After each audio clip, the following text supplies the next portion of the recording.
In Plato's Symposium, after Agathon delivers his speech and before Socrates delivers his speech, there is a brief conversation where Socrates questions Agathon. Let's look at that conversation. We are once again in the complete works of Plato, reading Plato's Symposium as published here by Hackett. And Socrates is going to question Agathon for about 3.5 pages. Now, Agathon had praised love as being itself the greatest thing. Socrates is going to remind us more meticulously of the distinction between love and that which love loves, showing us that that which love loves is by definition greater than love. The rest is details. But let's look at them. Socrates glanced. Socrates glanced at Eryximachus and said, "Didn't I speak like a prophet a while ago when I said that Agathon would give an amazing speech and I would be tongue-tied?" I'm skipping just a bit. Socrates, didn't I speak like a prophet? Because earlier he had said, Agathon's going to give a great speech and then I won't even know what to say. And Eryx says, you were prophetic about one thing, I think, that Agathon would speak well, but you, tongue-tied, no, I don't believe that, which is true. Now, maybe Socrates is sort of tongue-tied. He doesn't know exactly what to say, but he does know how to begin. Maybe that's all he is. Or maybe he's lying. I don't know. Anyway, bless you, said Socrates. How am I not going to be tongue-tied, I or anyone else, after speech delivered with such beauty and variety? The other parts may not have been so wonderful, but that at the end, who would not be struck dumb on hearing the beauty of the words and phrases? How am I supposed to say anything or even know what to say after such a beautiful speech as Agathon's, especially that part at the end that was so lovely, etc., etc. And then Socrates says that he had made a terrible mistake in agreeing to praise love with everyone else because he had misunderstood the whole point of the exercise.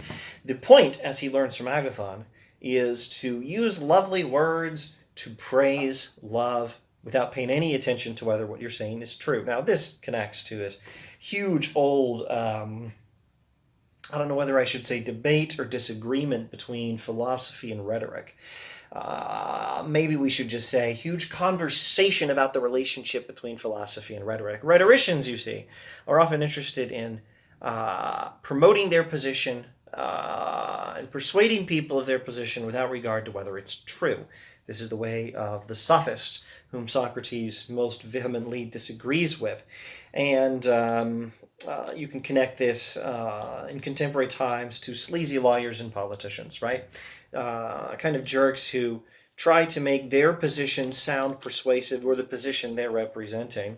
Whether they even know or care whether it's true doesn't matter. What matters is only that they get paid, really, for promoting their position. So Agathon has fallen into a similar error, and Socrates is having some fun with it, I think. Socrates is saying, well, apparently, based on the wonderful speech of Agathon that was so lovely and that everyone clapped for, the real way to praise love or to praise anything is just to say wonderful things about it and not even care whether they're true. I thought the way to praise something was to say what's true about it. So I was so naive, says Socrates. The proposal apparently was that everyone here make the rest of us think he is praising love and not that he actually praise him. Using this language, Socrates suggests that the whole goal was not to praise love, but to trick people into thinking we're praising love, because you're not actually praising love if you're not telling the truth about it. And of course, Socrates is going to tell the truth when he gets to his speech. Speaking to Agathon, I believe, your description of him, that is, of the god love, Eros, your description of him and his gifts is designed to make him look better and more beautiful than anything else, etc. But I didn't even know the method for giving praise. It was in ignorance that I agreed to take part in this, etc. I'm not giving another eulogy using that method, not at all. I wouldn't be able to do it, but if you wish, I'd like to tell the truth my way. I won't be able to use Agathon's beautiful rhetorical style for praising love. What I can do is tell the truth in my own way, and that's all I can do, etc. So look, Phaedrus, would a speech like this satisfy your requirement? Because Phaedrus is sort of the unofficial person in charge of this whole conversation. Maybe we could say master of ceremonies. Agathon is the host at the party, but Phaedrus is the MC. You will hear the truth about love, and the words and phrasing will take care of themselves. Then Aristodemus said that Phaedrus and the others urged him to speak in the way he thought was required, etc. And Socrates says, well then, Phaedrus, allow me to ask Agathon a few little questions. And I don't want to read all this. I have to run to almost the other side of campus to meet some people in 18 minutes. So I think I will not read much of this, but I'll try to hit the main point. Socrates asks Agathon, is love such as to be a love of something or of nothing? And several paragraphs follow while we elaborate on the question. And then Socrates presses his point. Now try to tell me about love. Is love the love of nothing or of something? And Agathon agrees, love is love of something. Love has an object. Then keep this object of love in mind and remember what it is, says Socrates. But tell me this. Does love desire that of which it is the love or not? And if it helps, remember the key word here is eros. Epsilon, rho, omicron, sigma. Eros, which can also be translated as desire and has a sexual connotation, though that's not the exclusive meaning of the word. Is eros, is love a desire of that of which it is the love? Love loves something. What is love? Love has an object. What is love love of? Isn't it something that love desires? Can you have love, eros, desire for something you already have? No. At the time he desires and loves something, does he actually have what he desires and loves? Does he actually have what he desires and loves at that time, or doesn't he? He doesn't. Agathon agrees, and Socrates says, this is a necessary truth. Love and desire, by definition, desires that which it does not have. Now, you can say you desire something you already have, like, I have money and I want money, or something. Socrates makes a distinction. In this situation, what you desire is that the things you have now be things you will also have in the future. But since the future hasn't happened yet, you don't have what you desire. You desire something you don't have. You don't actually desire the money you have. You desire the future you do not yet have and hopefully will have. When you say, speaking loosely, that you want something you have.